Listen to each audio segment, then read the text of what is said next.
akan terjadi pertarungan sengit 3 pasangan dalam pilkada di NTB, yaitu pasangan Rohmi dan Pirin dengan 15 kursi di DPR Provinsi melalui partai PKB, PDIP, dan Perindo.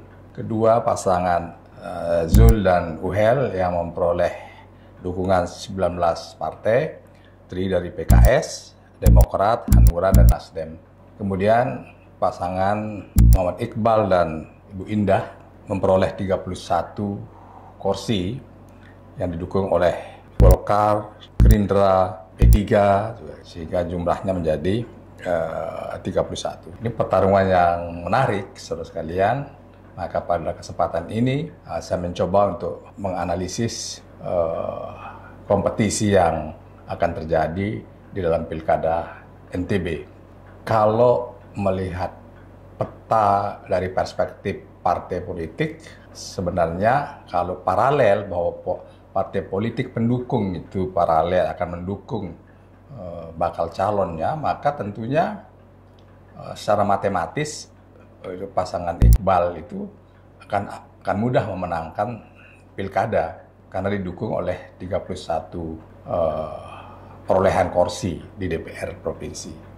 Ini secara matematis ya, bahwa yang banyak memperoleh dukungan itu kan Iqbal dan Indah dengan partai-partai besar yaitu Golkar dan Gerindra serta P3. Itu secara matematisnya seperti itu, tapi kan matematika politik tidak bisa juga kita pedomani dengan angka-angka yang seperti itu. Tidak selalu paralel. Misalnya pasangan Rohmi dan Pirin yang hanya memperoleh 15 kursi tidak paralel akan memperoleh suara yang lebih rendah, misalnya gitu. Begitu pula pasangan Zul dan Uhel memperoleh 19 kursi, maka tentu tidak paralel. Sekali lagi, ini adalah analisis politik, di mana politik itu selalu dinamis, selalu berubah-ubah, sangat tergantung pada situasi, kondisi pada saat H-1 pemilihan suara. Saudara-saudara sekalian, coba kita mengkaji dulu lumbung-lumbung suara terhadap bakal calon ini. Pasangan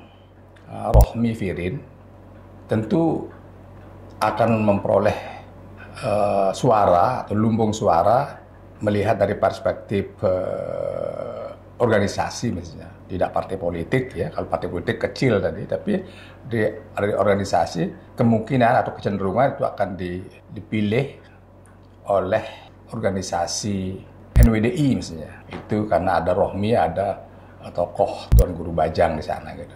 Nah, di Lombok Timur seperti itu. Dia paling tidak 50% akan memperoleh suara dari ormas seperti ini. Nah, hal seperti ini juga akan diperoleh oleh pasangan lain. Misalnya Iqbal dan Bu Indah itu kemungkinan mendapat 50% juga di Lombok Timur karena Gerindra ini kan salah satu partai politik yang erat hubungan batinnya dengan NW Anjani atau NW, sehingga tentunya separuh dari ormas NW itu akan beri dukungan kepada siapa yang didukung oleh Gerindra, dan hal ini tentu jatuh pilihannya kepada Muhammad Iqbal, sehingga terjadi tarik menarik antara suara Lombok Timur itu antara suara ke Rohmi dan suara ke Iqbal. Suara Rohmi dan Pirin ini tentu juga bersumber dari KSB, di mana pasangan Bupati dulu Pak Musafir ini sangat unggul di KSB, yang dulu lumbungnya Zul, sekarang tidak lagi menjadi lumbung suara dari Zul setelah Musafirin menjadi calon wakil gubernur dengan berpasangan dengan Rohmi. Jadi ada potensi-potensi di mana Zul kehilangan suara di Pulau Sumbawa, tapi di sana potensi pasangan Rohmi mendapat suara signifikan di Kabupaten Sumbawa Barat gitu. Inilah dimensinya. Jadi kita akan cermati sekarang lumbung-lumbung suara dari beberapa kabupaten kemana arahnya, atau partai politik itu kemana arahnya. Nah, itulah analisis pertama saya tentang lumbung-lumbung suara yang dulu menjadi lumbung suaranya Zul, tentunya tergerus oleh masuknya calon-calon lain dari Pulau Sumbawa, yaitu Musafirin.